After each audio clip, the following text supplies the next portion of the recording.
नमस्कार। आजकल वैसे तो फ्लैटों का ज़माना है, लेकिन फिर भी अगर आप लोग ज़मीन देखना चाहते हैं जिसमें आप रहना चाहते हैं, तो सबसे पहले आपको ज़मीन से संबंधित कुछ चीज़ों के बारे में पता होना ज़रूरी है। शास्त्रों में कहा गया है कि ऐसी ज़मीन ही हमेशा लेनी चाहिए जिसके ऊपर हरे भरे पेड़ पौधे हों, लेकिन झाड़ियाँ बिल्कुल ना हों। ऐसे पेड़ पौधे हों या ऐसे वृक्ष हों जिस पे फल लगते हों। अगर आप ऐसी ज़मीन खरीदते हैं जिस पर पेड़ लगे हैं और उसमें फल भी आ रहे हैं, तो ऐसी ज़मीन बहुत ही शुभ और लाभकारी मानी जाती है। या ऐसी ज़मीन जिस पर पहले से जो है खेती बाड़ी हुआ करती थी और अब वो लोग जो है उसको बेच रहे हैं, तो ऐसी ज़मीन भी बहुत ही लाभकारी होती है। ऐसी ज़मीन को जीवित ज़मीन की संज्ञा दी जाती है। तो ये भूमि रहने के लिए बहुत ही शुभकारी और लाभकारी मानी जाती है। लेकिन एक चीज़ का आपको हमेशा ध्यान रखना चाहिए, अगर उस ज़मीन पर फलदार कोई वृक्ष लगा हुआ है तो उस वृक्ष को कभी भी काटना नहीं चाहिए। आप अपनी भूमि पर इस प्रकार से घर का निर्माण करें कि वह पेड़ भी बच जाए और वह भूमि जो उस भूमि में आपका घर भी बन जाए।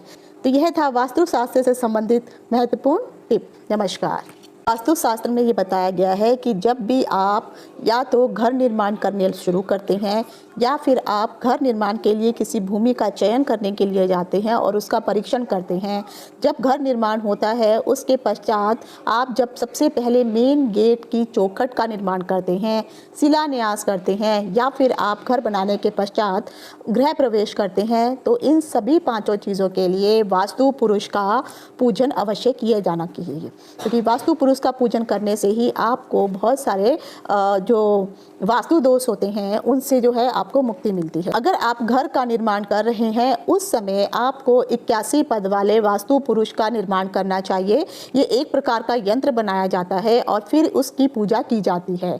अगर आपने कोई पुराना घर खरीदा है और उसको रेनोवेट किया है, फिर आप नए उस घर में प्रवेश करना चाहते हैं, तो आपको 49 पद वाले वास्तु पुरुष का घर में पूजन अवश्य किया जाना चाहिए। इस प्रकार के पूजन करने से अगर फिर भी कोई वास्तु दोष रह जाता है तो उस वास्तु दोष में से जो है आपको छुटकारा प्राप्त होता है। शास्त्रों में कहा गया है, चाहे आप घर का निर्माण कर रहे हो या फिर नए घर में गृह प्रवेश करने जा रहे हो, तो उस समय जब भी आप पूजा करते हैं तो सबसे पहले आपकी अपनी कुल देवता या कुल देवी की पूजा होना बहुत अधिक जरूरी है। उसके बाद गणेश, क्षेत्रपाल। क्षेत्रपाल का अर्थ होता है कि उस जगह का जो रक्षक होता है वह क्षेत्रपाल कहलाता है। फिर वास्तु देवता की और फिर दिक्पति की विधिवत पूजा होनी बहुत जरूरी है। ये जो भी पूजा जिस भी ब्राह्मण के द्वारा की जाती है, उस ब्राह्मण को अंत में आपको दक्षिणा अवश्य देनी चाहिए और उस दक्षिणा से उसे संतुष्ट भी करना चाहिए।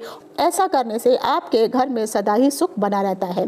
जो मनुष्य सावधान होकर के गृह का आरंभ करता है या गृह में प्रवेश करता है और गृह प्रवेश करने से पहले वह वास्तु की पूजा करवाता है, उसके पश्चात जब वह गृह में रहना शुरू करता है, तो ऐसे जातक को आरोग्यता, पुत्र, धन, धान्य इत्यादि का सुख प्राप्त होता है। ऐसा जातक जो घर में प्रवेश करने से पहले ना तो पूजा करता है ना वास्तु पूजा करवाता है और ऐसे ही प्रवेश करके अगर वो रहना शुरू कर देता है, तो इस प्रकार के जातकों के ऊपर जो घर का मुखिया होता है और परिवार के अन्य सदस्य होते हैं, उनके ऊपर नाना प्रकार के रोग, कष्ट, कलेश और संकट प्राप्त होने शुरू हो जाते हैं। जब भी आप घर का निर्माण करवाएं या फिर नए घर में प्रवेश करें, तो ये सब पूजा होना अत्यंत आवश्यक है।